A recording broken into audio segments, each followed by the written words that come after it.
7:26 now. Your top story is just about 4 minutes away. But first, an AM original, something that you're going to see only on American Morning.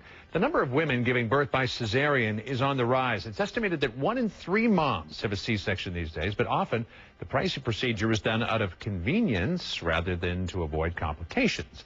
And as our senior medical correspondent Elizabeth Cohen tells us now, it is putting a strain on our healthcare system. We're here at Intermountain Medical Center in Murray, Utah, where Haley Nelson is about to have a baby. How's the labor going? It's going well. That's good. Any pains yet? No, we're good to go. Good. The epidural kicked in? Yep. Okay. Well, we're going to catch up with you in a bit. I want to say something that's going to sound a little bit crass, but how Haley has this baby affects my pocketbook and yours too. Let me explain. I'm here at Intermountain with Dr. Brent James, who's the Chief Quality Officer. It looks like Haley's doing well in there. Very well. I think in about an hour we'll have another citizen of the state of Utah. All right, now here at Intermountain, you are very focused on not wasting money. So can you take me on a little tour of the hospital, show me how you do it? I'd be delighted. So you found that you had a lot of CT scans that were unnecessary, wasting money. How much money did you save when you stopped doing repetitive scans? We dropped the total number by about 20%.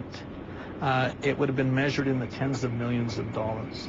And it's not just CT scans, it's other imaging exams. And here's another way Intermountain saves money. And I'll tell you, it's so much cuter than an MRI.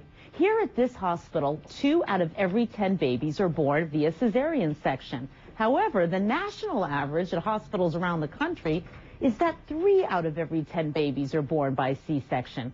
Now you might think, okay, 1 extra baby by C-section, what's the difference? Well, a C-section costs about $2,000 more than a vaginal birth. So if you do the math, if every hospital in the country had statistics like this hospital, the nation would save about $1 billion. So by instituting all of these changes to get rid of waste, how much money are you saving? We estimate that we're saving a minimum of about $150 million per year.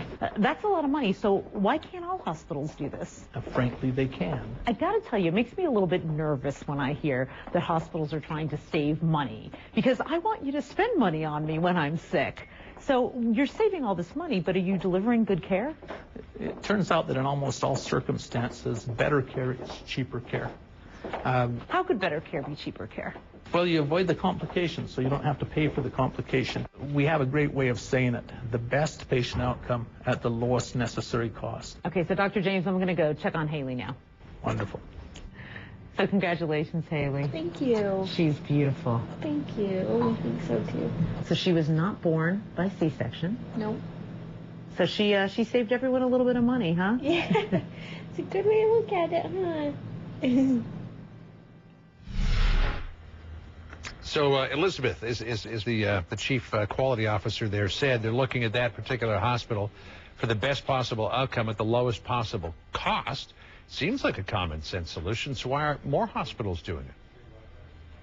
You know what, John, this is actually in some ways a relatively difficult thing to do, because you have to change the culture of your doctors and of your patients. Telling doctors and patients, you know what, we're not going to do as many C-sections as we used to is a difficult thing. You have to change the way doctors practice. And also, what's interesting is that when hospitals cut costs, they make less money. They can't charge as much money. So this hospital we just saw, they make less money than they used to in many ways because they can't charge as much as they used to. And telling hospitals to make less money, not always an easy thing to do.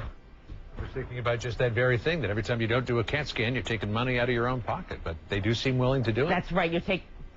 That's right. That's a great way to put it. They're taking money out of their own pockets. Great story this morning, Elizabeth. Thanks so much. We're crossing the half hour now. That means it's time for the